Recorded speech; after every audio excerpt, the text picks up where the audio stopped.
사흘 길을 걸었는데 물을 얻지 못합니다.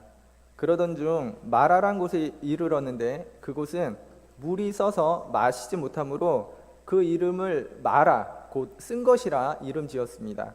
이스라엘 백성이 마실 물이 없으므로 모세에게 원망하기에 이르렀습니다.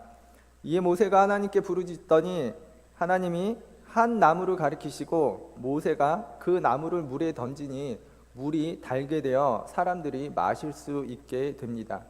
물이 써서 마실 수 없을 때에 물을 달게 한 것은 하나님이 가리키신 한 나무였습니다.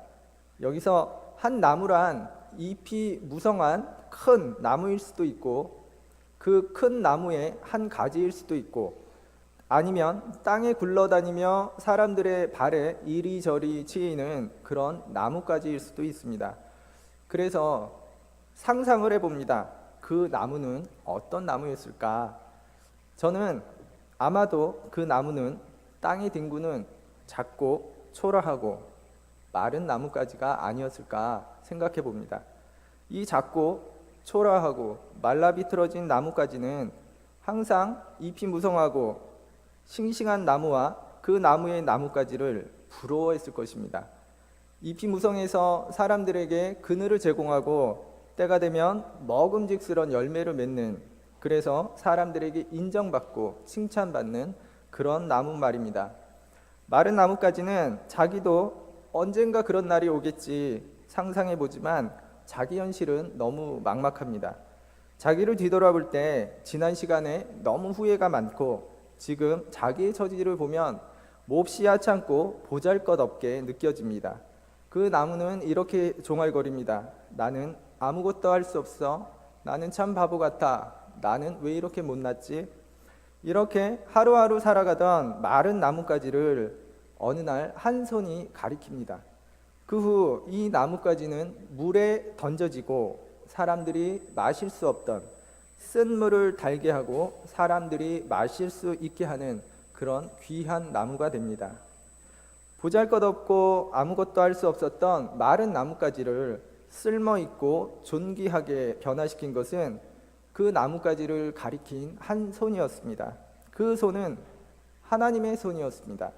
내가 너를 쓰겠다, 내가 너를 사용하겠다 말씀하시며 마른 나뭇가지를 지목한 하나님의 손이었습니다. 하나님은 놀라운 분이십니다. 못하실 일이 없으시고, 그런데 그 하나님은 그가 작정하신 놀라운 일들을 직접 하시기도 하시지만 대부분은 사람을 들어 사용하십니다. 그래서 하나님은 그의 계획하신 일을 맡길 사람을 찾으시고 그 사람을 가리키며 지목하십니다. 문제는 나를 가리키시는 그 손을 바라보느냐 하는 것입니다. 내가 너를 쓰겠다, 내가 너를 지목하였다 하시는 하나님의 가리키심을 바라볼 때 하나님은 나를 들어 사용하십니다. 또한 하나님께 사용될 때 사람은 존귀한 일들을 감당하며 전에는 무익하고 쓸모없었을지라도 이제는 새로운 피조물로 유익하고 존귀하게 됩니다. 마라의 쓴물을 달게 한 그 나뭇가지를 가리키셨던 하나님의 손은 오늘 우리를 가리키십니다.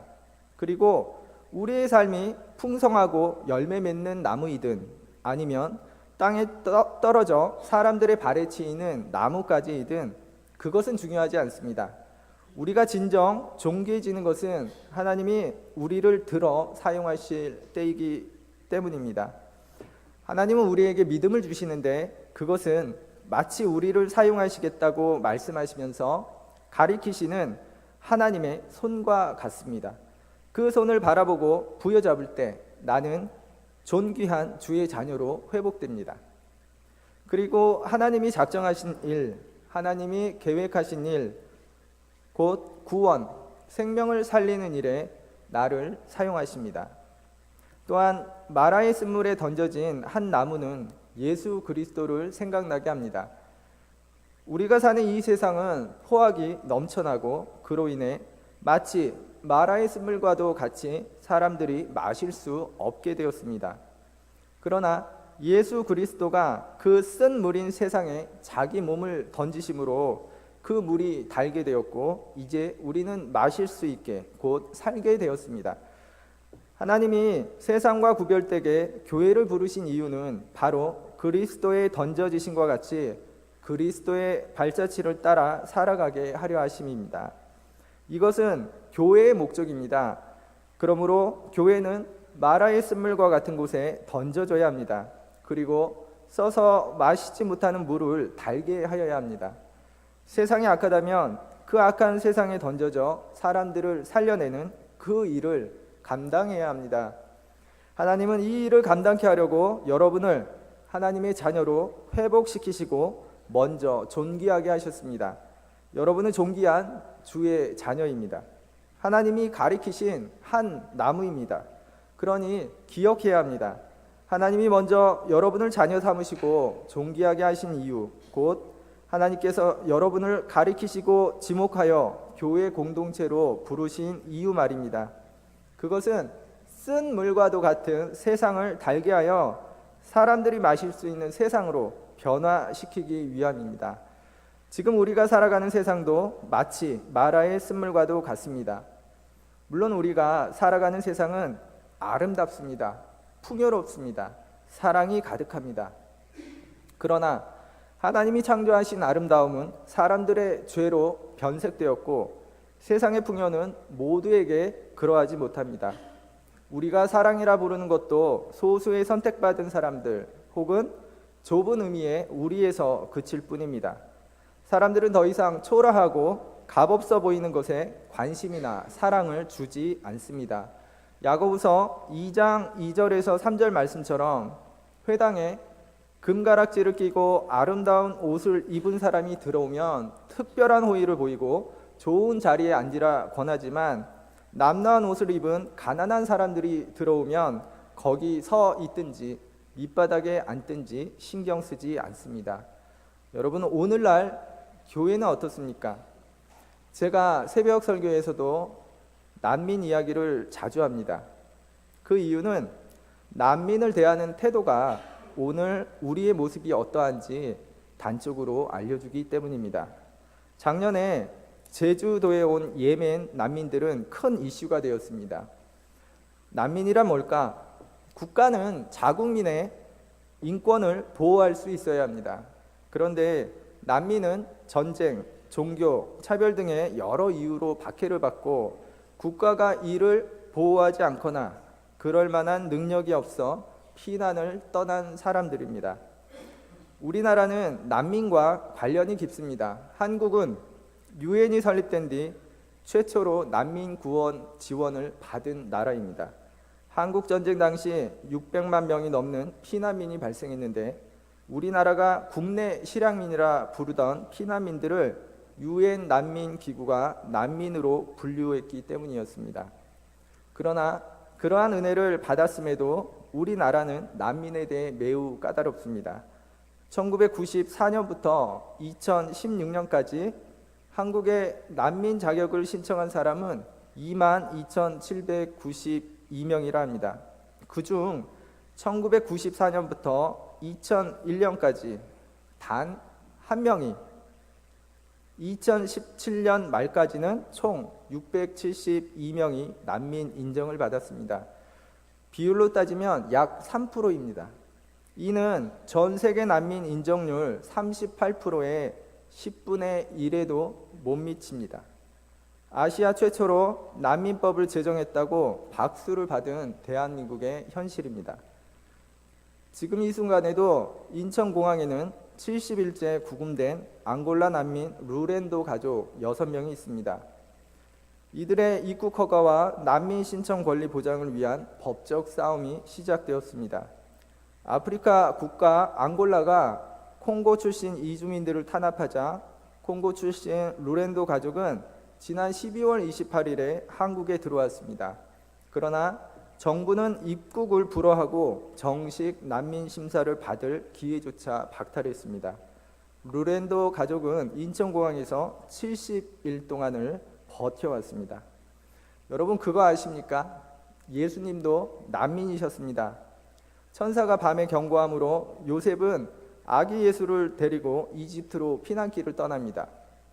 베들레헴에서 이집트까지는 직선거리로 350km입니다.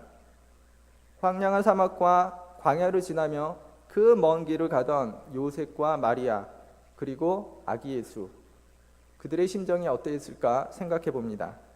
오늘날 마라의 스물과도 같이 된 자기 나라를 떠나서 살려고, 사랑하는 가족을 살리려고 먼 길을 떠난 난민들의 심정이 당시 요셉과 마리아의 심정은 아니었을까?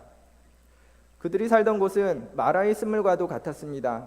사람들이 마실 수 없어 죽게 되었습니다. 그리고 그들은 하나님이 가리키신 한 나무를 찾아 나섰습니다. 마라의 쓴물을 달게 할 그 나무, 하나님이 지목하신 그 나무를 찾아서 말입니다.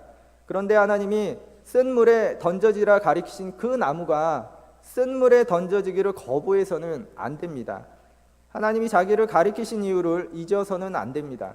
하나님이 자기를 존귀하게 하신 이유를 잊어서는 안 됩니다. 우리는 하나님이 가리키신 한 나무입니다. 사람들이 마실 수 없는 쓴 물을 달게 하여 사람들이 마실 수 있게 할 바로 그 나무입니다. 오늘 본문에 마라의 쓴물 사건이 있은 후 하나님은 거기서 이스라엘 백성을 위해 법도와 율례를 정하시며 말씀하십니다. 26절에 너희가 너희 하나님 나 여호와의 말을 들어 순종하고 내가 보기에 의를 행하며 내 계명에 귀를 기울이며 내 모든 규례를 지키면 내가 애굽 사람에게 내린 모든 질병 중 하나도 너희에게 내리지 아니하리니 나는 너희를 치료하는 여호와임이라. 여기서 법도와 율례라 함은 특정한 법규나 정해진 규율만이 아닙니다. 왜냐하면 이때는 아직 자세하고 제대로 된 법규나 규율이 만들어지지 못했을 때입니다. 설사 만들어졌다 할지라도 본문의 의도가 아니기 때문입니다. 예로 하나님은 이스라엘에게 시내산에서 시내산 계명을 주십니다. 그것을 계약 조건으로 하나님은 이스라엘과 시내산 계약을 맺으십니다. 그것은 이스라엘은 하나님의 백성이 되고 하나님은 이스라엘의 하나님이 되어주시는 것입니다. 그런데 시내산 계명을 다 지킴으로 하나님의 뜻에 따라 완전하게 살 수 있을까요? 시내산 계명이 모든 삶의 부분에 대해 적용하고 있는가 말입니다. 그렇지 않습니다. 즉 오늘 본문에서 하나님이 주시는 법도와 율법이라 함은 특정한 법규나 규례를 뜻하는 것이 아니라 큰 틀에서 하나님의 뜻에 따라 살아가는 일, 곧 하나님의 방향성을 말합니다. 그 방향성은 26절에서 내가 보기에 의를 행하며라 할 수 있습니다. 하나님이 보시기에 의를 행하는 일이 곧 하나님의 계명에 귀를 기울이는 일이며 하나님의 모든 규례를 지키는 일입니다. 그러므로 26절 말씀에서 하나님의 계명과 모든 규례를 이스라엘이 순종할 때 징계를 하지 않으시고 치료하시는 하나님으로 함께 하신다는 것은 우리의 삶의 방향성이 하나님의 뜻에 맞춰질 때, 곧 하나님 보시기에 의를 행할 때 하나님께서 치료의 하나님이 되어 주신다는 것입니다. 이스라엘에게 이 말씀을 하시고 27절에 보면 물샘 12과 종려나무 70그루가 있는 엘림의 장막을 치게 하십니다. 바로 순종할 때 치료의 하나님을 보여주고 계십니다. 마실 물로 인해 고통받고 지쳐있던 이스라엘 백성에게 12개의 샘물과 70개의 종려나무가 있는 엘림에 이르게 하십니다. 12개의 샘물이란 이스라엘의 12지파 모두에게 각각 하나의 샘물을 넉넉하게 제공하신 것입니다. 종려나무 70그루는 그들이 쉴 수 있는 완전한 장소를 주셨다는 것입니다. 하나님은 우리가 그의 뜻에 순종할 때 징계를 하지 않으시고 치료의 하나님으로 임하십니다. 그리고 우리를 향하신 하나님의 뜻, 곧 하나님 보시기에 의를 행하는 일은 마라의 쓴물에 던져진 한 나무의 역할입니다. 고아와 과부와 나그네를 사랑하시고 아끼시는 하나님의 성향대로 우리도 그와 같이 하나님이 보시기에 의를 행하며 하나님과 같은 방향성의 삶을 살아가는 일입니다. 오늘 난민 이야기를 했지만 우리가 사는 곳곳에 마라의 쓴물과도 같은 곳이 넘쳐납니다. 그곳을 달게 하여 사람이 마실 수 있게 하는 일, 곧 사람을 살리고 생명을 살리는 일, 이것은 하나님의 자녀된 사람들이 순종해야 할 하나님의 뜻입니다. 여러분, 오늘 마라의 쓴물에 던져진 그 한 나무를 기억하면 좋겠습니다. 사람이 무엇으로 존귀하게 되며 진정 가치 있는 삶을 살아갈 수 있을까? 그것은 오직 나를 가리키시는, 여러분을 가리키시는 하나님의 손을 바라보고 여러분이 그 쓴물을 달게 하기 위해 던져질 한 나무임을 깨닫는 일입니다. 그리고 그 일을 감당하는 것입니다. 또한 여러분이 그렇게 하나님의 뜻을 깨달아 순종할 때 하나님은 여러분에게 12개의 샘물이 있고 70개의 종려나무가 있는 엘린과 같이 넉넉하고 완전한 하나님 나라를 허락하십니다. 그러므로 이 자리에 있는 우리 모두, 또 한국 교회 모두가 하나님의 뜻대로 마라의 쓴물에 그와 같은 세상에 던져지기를 원합니다. 기도하겠습니다.